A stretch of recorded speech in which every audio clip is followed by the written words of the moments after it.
Today we're going to talk about success and performance. Everybody's trying to make it, but it seems as though most people are going at it the wrong way and accidentally wasting their lives. Even though a lot of us have good intentions, the saying, the road to hell is paved with good intentions, runs very, very true. Most people are working and motivated by money. Now, money is wonderful. Money is a great tool. However, you need to understand the game of money and how it is acquired. Being motivated, being driven only by money is not what made those great people, those very wealthy people, successful. If we think of people like Steve Jobs never did it, never was in it for the money. Steve Jobs had a vision. He believed that people deserve nice things. He was committed to excellence, to perfection in everything that he created because he believed that we deserve nice things. He had a vision for us. And so the formula for succeeding is to give genuine value to people. Now, there's only one way to give genuine value to people, and that's through your heart. If you want to dedicate your life to a business, to some endeavor, and you want it to enrich your soul instead of suck your soul dry, then it is very important that you're coming from a place of pure intentions. Okay, pure intentions. This is the main theme of our conversation today. If you are not motivated by pure intentions, you may still be successful in terms of money. You may still make a lot of money. However, the price you pay in exchange for that wealth is your relationships and your sense of well-being, maybe your health, and so forth. Basically, it sucks your soul dry when you're not doing what you're meant to do on this planet. So today, I'd like to present to you a way where you can acquire wealth, acquire abundance in your life, while at the same time filling your soul with life, with light. So a way to summarize it is the word play. The word play. If you think of children, if you look at children, what do children do? They play. Why do they play the games they play? Are those games a means to an end? No. They're not trying to look cool. They're not trying to get anywhere. They're not trying to get any secondary benefit out of the game, out of playing. The benefit is intrinsic. The joy, the fulfillment is intrinsic in the doing of the play. And so what we need to do as adults is bring that same mindset, that same innocence, that same pure intention with us into the adult world. What can I do? What can you do? What can we do? What can we dedicate the rest of our lives to doing that is play for us, while at the same time provides tremendous value to others? When we serve a lot of people, we acquire wealth. Now, nothing worthwhile comes easy. There's a lot of hard work. Whether you want to start a business, let's say your passion is baking and you want to start a cupcake franchise. Well, yes, making cupcakes is fun for you. It's play for you. That's where your passion lies. It feeds your soul. However, that does not mean that you're not going to have to work your butt off to create something successful in that domain. You are going to have to work. You're going to have to work like a slave. However, because you're doing something that you were meant to do, something that is a true expression of your soul, you're going to be filling yourself up, filling up your soul, filling yourself up with light every single day, even though you're working your butt off. Same thing with Kobe Bryant. Kobe Bryant spent his career practicing like crazy. So did Michael Jordan. But that practice did not suck their souls dry. They loved it because they loved the game. So what is that for you? What is that play for you that you can dedicate your life to and that you can exchange your life for? You see, we have to find a purpose that is worthy of us.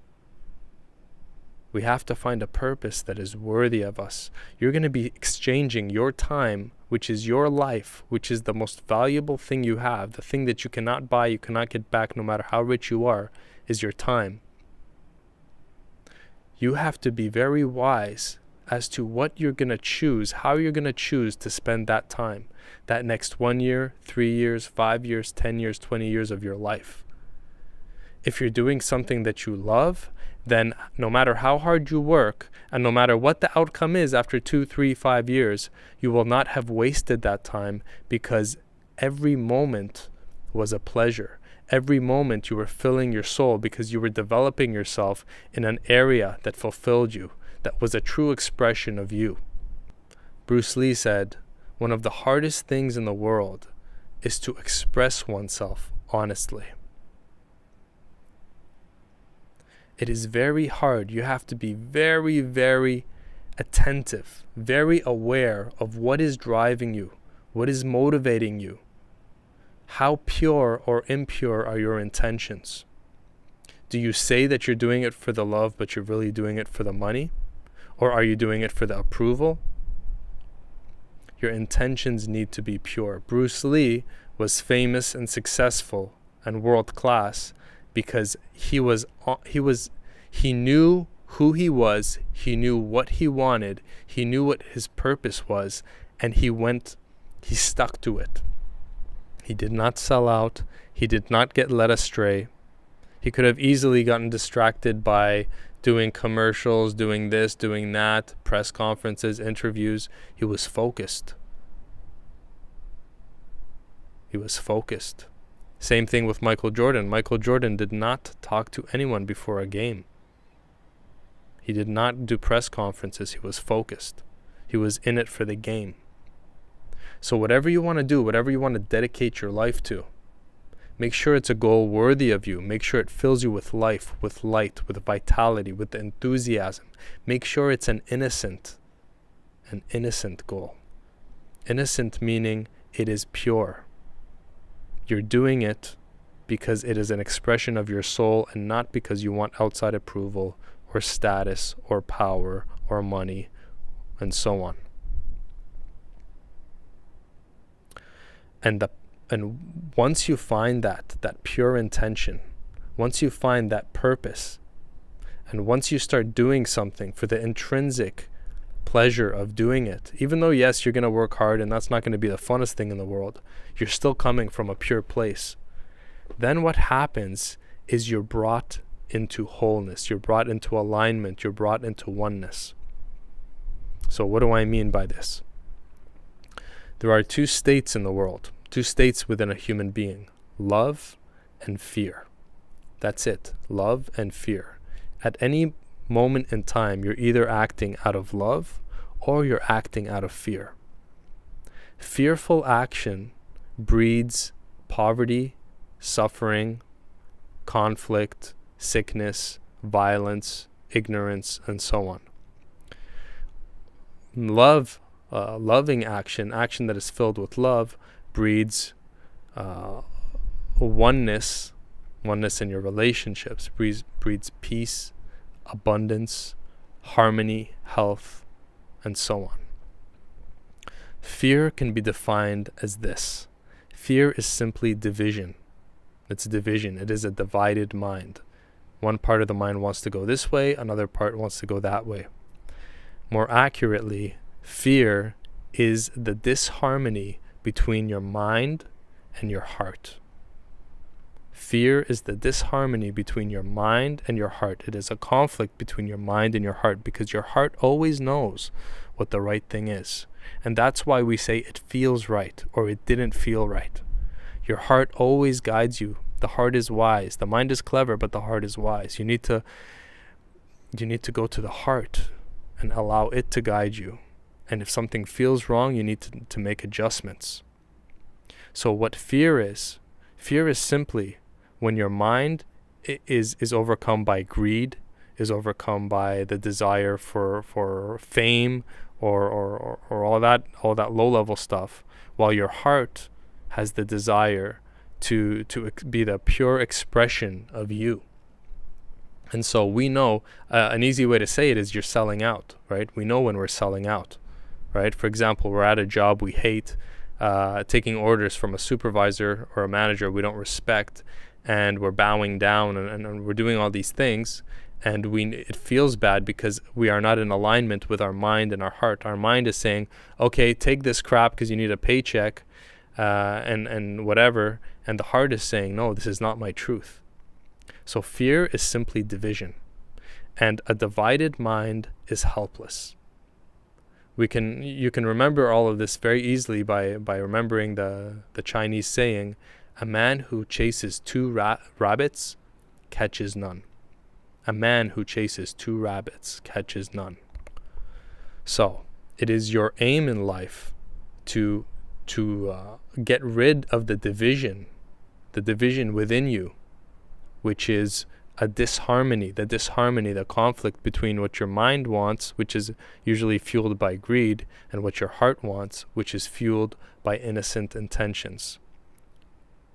So coming back to fear versus love. So at any moment, your actions are either fearful, okay? You can separate those words, fearful, full of fear. And another word for fear is division. Picture a man chasing two rabbits. He's never going to catch them. He's divided. A divided mind is helpless. So fearful action is helpless action. It's not going to get you. It's powerless action. So what is love then? If fear is division, love is oneness. Love is the perfect alignment between mind and heart. When you are in alignment with yourself, when you are in alignment with your thoughts and your heart are in alignment, well, now you're whole, you're one. This is what loving action is. Loving action is simply aligned action. Action that feels good. Where your mind and your heart are in complete alignment. So if a divided mind is helpless, then a whole mind, a mind that is in harmony with its own heart, that's power. And so you want to be effective in the world. You want to have effective action. You want to be productive. You want to be powerful. You want to be an influencer. You want to make things happen, right? Well, the only way you're really going to make things happen, the only way you're going to acquire true power is to first be aligned inside. Have your heart and your mind aligned. And so how do you align the mind and the heart? Step one is you listen to your heart.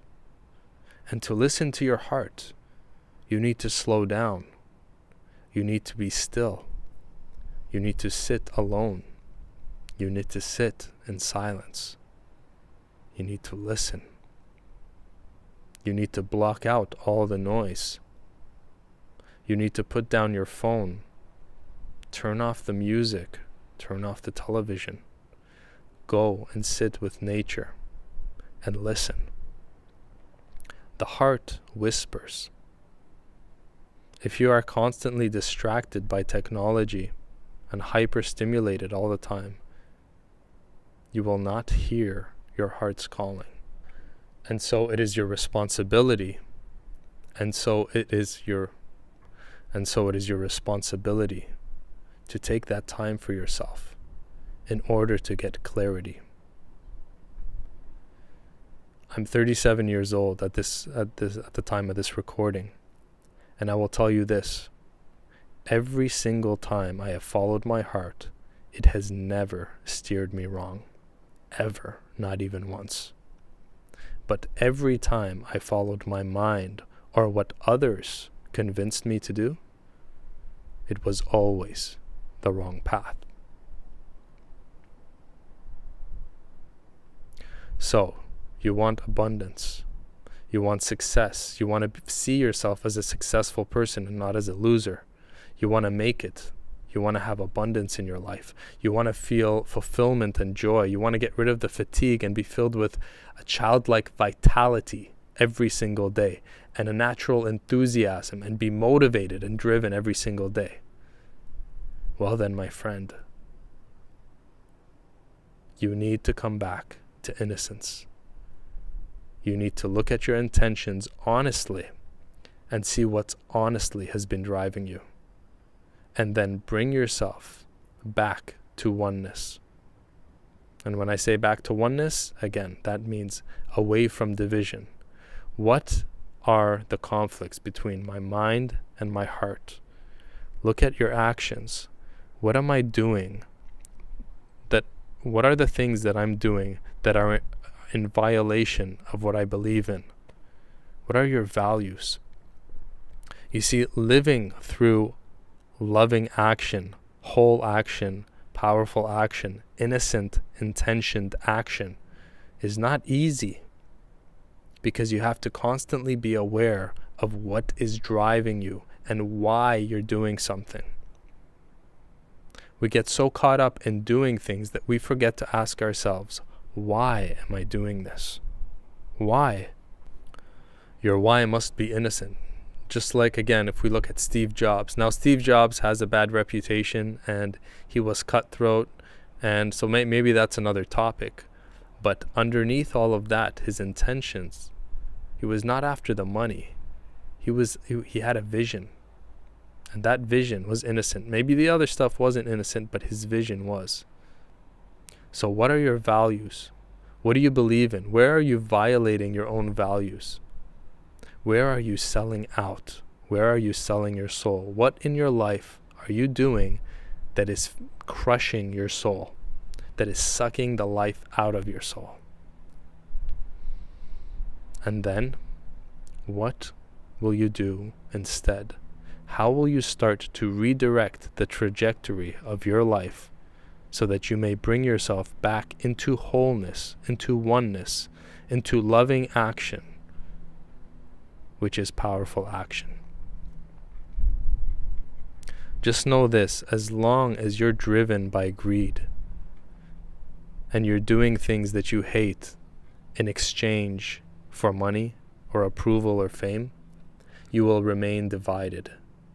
And a divided mind is helpless, and so by definition, a man or a woman acting out of divided action is a weak person. And so I know you don't want to be weak. I know you want to be powerful. You want to have influence in the world. The only true power is when you're acting through loving action, through action that is aligned between your mind and your heart. So if you're listening to this for the first time, first of all, I suggest that you listen to it again to fully grasp the concepts in here. But secondly, a very easy way to remember all of this when I talk about pure innocent intention is the word play. The word play. When we play, we are not doing it for any specific outcome. Okay? When we play cards, when we play sports, when we play any silly games, we're doing it because of the intrinsic pleasure of doing it. The formula, which here's how beautiful and kind nature is. Here's how beautiful and kind nature is. Nature has built this in a way where the most powerful way, the best way for you to acquire abundance in a way where you fill your soul and you are fulfilled every single day is to play. And to play means to be powerful, because to play means to be in complete alignment in your actions. And so your actions are loving, and so they are powerful, and so they are effective. The only action that is effective is loving action. So, your mission today is simple. Find out what is play for you. Ask yourself this question: what can I picture myself dedicating my life to? What can I picture myself doing for the next 20 to 30 years without getting sick of it? Okay? So an example of this is Eminem. Eminem has now been around for around 20 years or more, and he's still doing what he's doing. He's still putting out music. Why? Is it because he needs money? Obviously not. Same thing with all these big actors. It's not that they need money.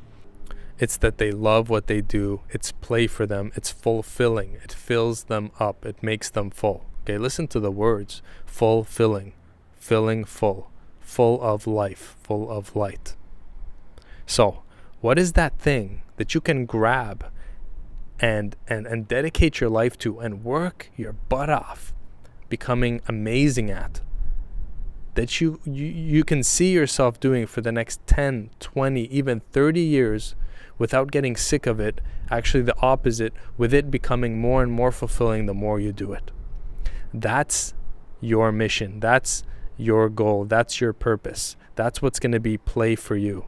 And here's the thing. Once you become world class at something, you will get paid handsomely for it.